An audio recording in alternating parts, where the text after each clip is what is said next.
Berlatar di sebuah desa kecil yang jauh dari kemajuan, tinggal sebuah keluarga miskin yang sangat peduli akan pendidikan.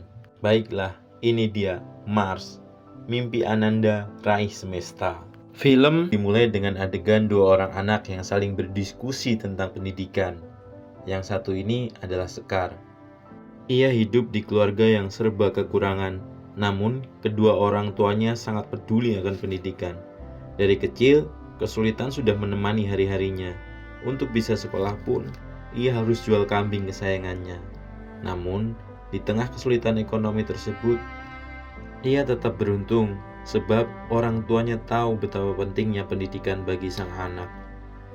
Hari-hari berlalu, kini tiba waktunya Sekar untuk mendaftar ke sekolah. Ia diantarkan dengan senyum sang ibu. Pagi sekali mereka sudah datang. Berjam-jam menunggu, ternyata pendaftarannya masih harus menunggu seminggu, alias minggu depan.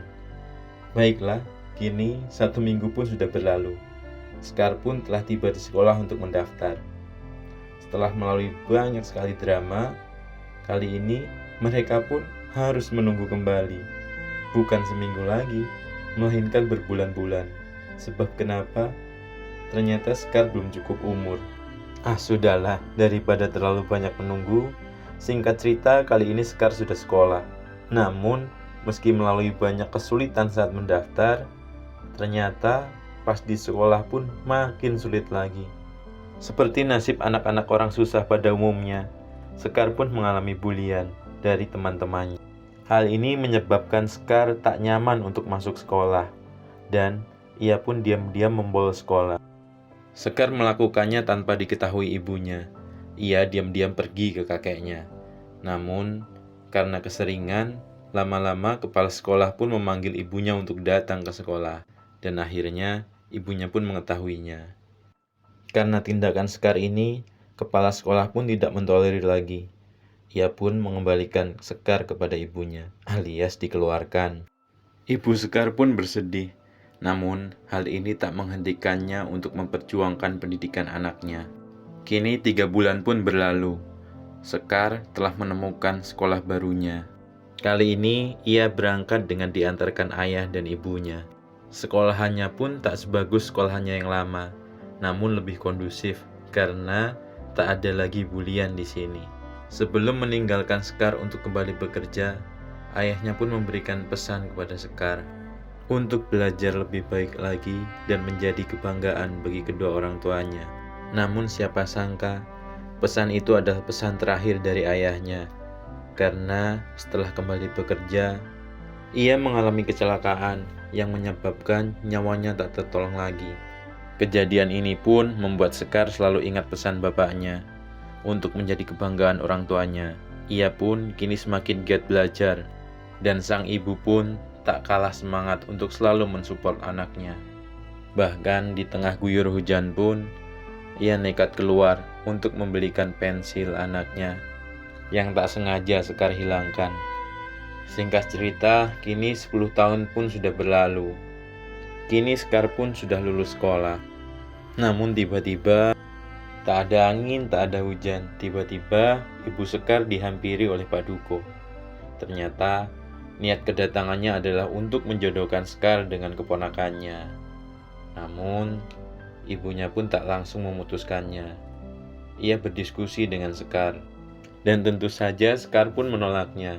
Sebab selain ia masih ingin melanjutkan kuliah, calonnya ini adalah duda. Tentu sangat berat menerimanya. Umurnya pun terpaut sangat jauh. Setelah mendengar keputusan dari Sekar, Ibu Sekar pun menghampiri kediaman Pak Duko untuk menceritakan keputusan anaknya.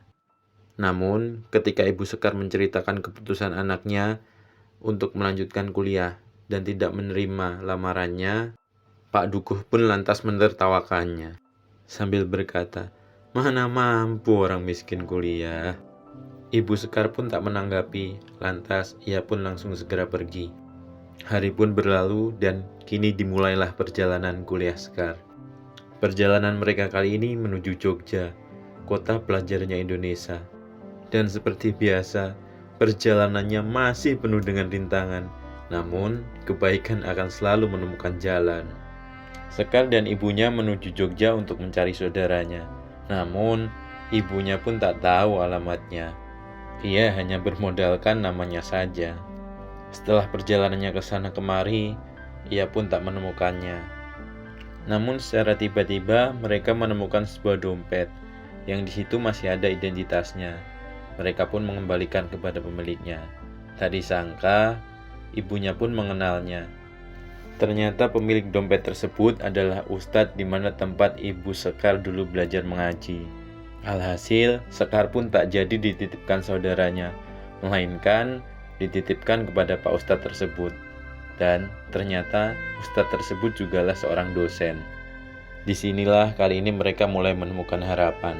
Di sini juga terungkap, ternyata Sekar mendapatkan beasiswa prestasi dari kampusnya. Simbok pun lega mendengarnya. Sang ibu pun pulang ke desanya dan melanjutkan perjuangannya untuk membantu membiayai Sekar. Dan Sekar pun melanjutkan perjuangannya untuk meraih mimpi keluarganya. Hari demi hari pun Sekar lalui dengan banyak sekali prestasi. Dan tentunya hal ini mulai menjawab tawa dan cemooh dari Pak Duko. Kini Sekar yang dulu diantarkan sekolah oleh ibunya dengan sepeda, masih tetap dengan sepedanya untuk terus mengejar mimpinya hingga ke belahan lain dunia. Dan di sudut lain di desanya pun, ibunya tak pernah mau kalah dalam berjuang untuk mimpi keluarganya.